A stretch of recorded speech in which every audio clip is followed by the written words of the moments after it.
So I'm here to give you a little history of the restaurant since this year is going to be our 50th anniversary in September. So we want to kind of fill in and tell everybody, share the history of this establishment, of which was founded back in 1969 by my father, my uncle, and two other gentlemen by the name of Anthony D'Alto and Ralph Sandola. At one point they came to Waterbury and they found the restaurant, and at the time it was Dean's Breakfast, and then it became Dean's Steakhouse. So my family and I were in Italy, and my uncle called my dad and said, we are going to buy a restaurant in Waterbury. Are you in? And my father said, sure. So they worked out the details. When they came back, we opened up, and it was called Holiday Steakhouse. So the beginning of the restaurant was a steakhouse with an open pit barbecue and the brick arches with tables. The mural behind me is of Venice, and it was done back in probably a year or two after we opened up the restaurant. We had this big wall, and my uncle and dad and the other partners decided they wanted to fill that wall with something traditional. So a Russian gentleman, artist, and his crew basically took over this back area, and we closed it up for about 2 weeks, and he hand painted. They did it day by day, and I think it took him 2 weeks to a month to create it, and it's been with us ever since. When we remodeled, we took it down and cleaned it up and repositioned it, but there was a lot of conversation about should we put it back up, should we leave it. The overall consensus was it's part of San Marino, so it needed to stay. So that's how it came to be, and it's now a permanent part of history here at San Marino.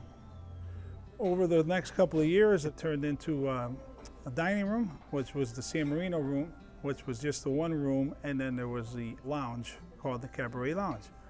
The Cabaret had a lot of show bands come in, and they brought in acts from Vegas and Atlantic City and throughout the country. Alongside of that, we opened up the Holiday Seasons, which was a banquet hall adjacent to the restaurant. We had one adjoining kitchen that took care of the banquet hall and the restaurant. The Cabaret lasted a few years, and then time developed and discos were becoming popular. It went from the Cabaret to the Dash 23. The Dash 23 had a sunken metal dance floor with the stucco cave look, which was popular for quite a while. Alongside was still the San Marino room, which is the small dining area without the greenhouse that currently exists now.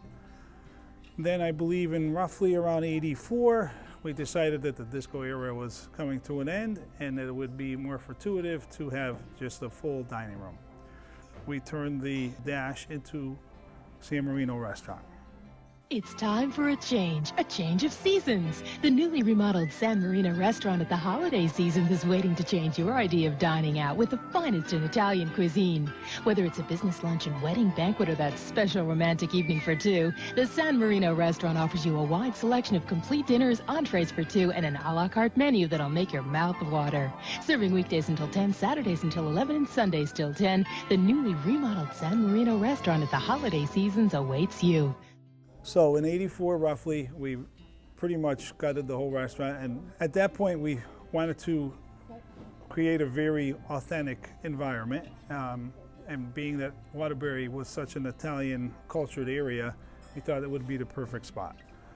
So we infused a lot of our own home style sauces and things that came from the hometown. So dishes that used to be, what they call peasant dishes back in the day, it became delicacies here because nobody was making them. So things like broccoli robin sausage and calamari, escarole and beans were things that were unheard of. And when we introduced them, it was people thought we, had lost our minds a little bit, but then came to realize that this is what real Italian food is, based on simple, traditional items. So we developed a menu over the years that the base was all very traditional Southern Italian cooking. And a lot of recipes that came from my aunt, my mother, and to this day my mom still makes the homemade pastas with my grandmother's original recipe. So we've tried to be very stable in the base of that true Italian cuisine And it's done well because Waterbury is a very influential Italian area, and I think that's one of the reasons why we were able to thrive as long as we have. And the clientele has just been great, and they're very receptive to the things that we've put out. Waterbury is a traditional town to begin with, so I think it kind of fits along with the way we do things. We try to be very traditional in our presentations, in our service, and in our food.